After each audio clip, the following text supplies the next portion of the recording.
परमेश्वर के अति पवित्र नाम की इस सुंदर सुबह में महिमा होने पाए। आज की सुबह परमेश्वर पवित्र शास्त्र का जो वचन हमें देते हैं वो है इफिसियों की पत्री के 4 अध्याय के 1 से लेकर 3 पद। 4:1 इसलिए मैं जो प्रभु में बंदी हूँ तुमसे विनती करता हूँ कि जिस बुलाहट से तुम बुलाए गए थे उसके योग्य चाल चलो। 4:2 अर्थात सारी दीनता और नम्रता सहित और धीरज धरकर प्रेम से एक दूसरे की सह लो। 4:3 और मेल के बंधन में आत्मा की एकता रखने का यत्न करो। इस अनुग्रहित वचन में से स्वर्गीय बुलाहट पाने वाले बने, इस विषय पर हम मनन करने पाएं। किसी भी एक विशेष विभाग वालों को या सिर्फ सुसमाचार कार्य से संबंधित प्रभु के सेवक गणों को ही मिली हुई बुलाहट नहीं है ये स्वर्गीय बुलाहट, बल्कि जो भी यीशु मसीह को अपने जीवन का उद्धारकर्ता और परमेश्वर मानकर उसकी आज्ञाओं के अनुसार चलता है उसको मिलने वाली बुलाहट है स्वर्गीय बुलाहट। उस स्वर्गीय बुलाहट की योग्यता को समझने वाले लोग कैसे अपना जीवन जीते हैं वो हमने दूसरे और तीसरे वाक्यों में यहाँ पढ़ा है। वे नम्रता और धीरज धरने वाले होंगे। केवल इतना ही नहीं, स्नेह के साथ एक दूसरे को माफ करने वाले और आत्मा की एकता में अपने भाइयों में और समूहों में शांति संबंध के साथ चलने वाले होते हैं।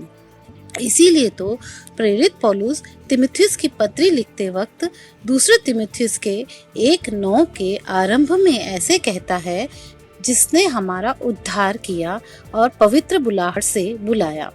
ये स्वर्गीय पवित्र बुलाहट पाए हुए लोग नश्वर और माया से भरे इस सांसारिक दुनिया के लिए जीने वाले नहीं होंगे। एक साधारण पारिवारिक जीवन जीते हुए एक प्राइवेट या फिर एक सरकारी विभाग के कार्य में प्रवेश करके समय के साथ वेतन वृद्धि और प्रगति पाकर सिर्फ उसमें ही सिमटने वाले नहीं होंगे ऐसे लोग।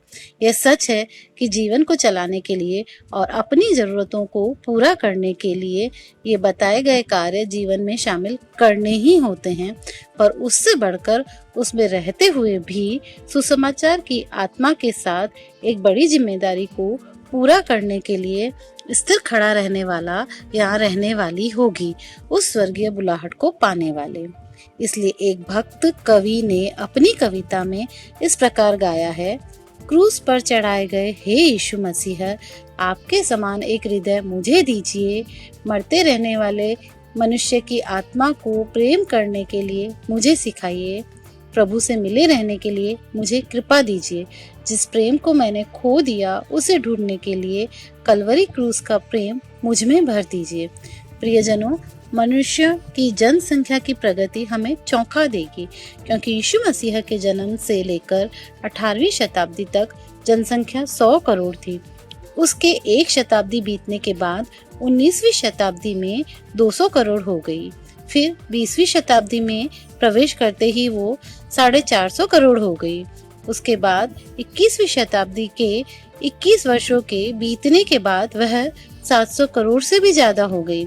21वीं शताब्दी के ही लगभग 10 वर्ष बाद 2030 तक 800 करोड़ से भी ज्यादा हो जाएगी, ऐसा अनुमान की गणना बताती है। मतलब जितनी जनसंख्या वृद्धि पहले कई शताब्दियों में होती थी उतनी या उससे भी अधिक केवल एक दशक में हो जाती है।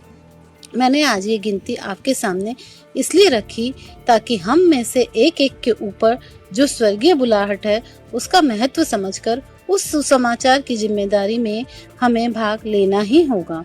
ये सिर्फ एक विशेष विभाग के लिए लिखी गई बुलाहट नहीं है। इसलिए सुसमाचार की जिम्मेदारी को स्वीकार करके सुसमाचार की आत्मा के साथ नाश होने वालों के लिए प्रार्थना करें, बाहर निकलें और अनेकों आत्माओं को छुड़ाएं। इस बुलाहट की महानता को समझने वाले स्पर्जन ने एक बार अपने बेटे को इस प्रकार खत लिखा, बेटे, अगर परमेश्वर चाहता है कि तुम एक मिशनरी बनो तो तुम एक करोड़पति बनकर मरो, ऐसा मैं नहीं देखना चाहता। मसीह के लिए आत्माओं को छुड़ाने के महत्व और परमेश्वर के राज्य को बनाने की तुलना करें तो इस संसार का राजा या प्रभु बनने के लिए या उनके सारे मुकुटों को भी मिलाकर उनमें से कोई समानता नहीं हो सकती, ऐसा उन्होंने कहा।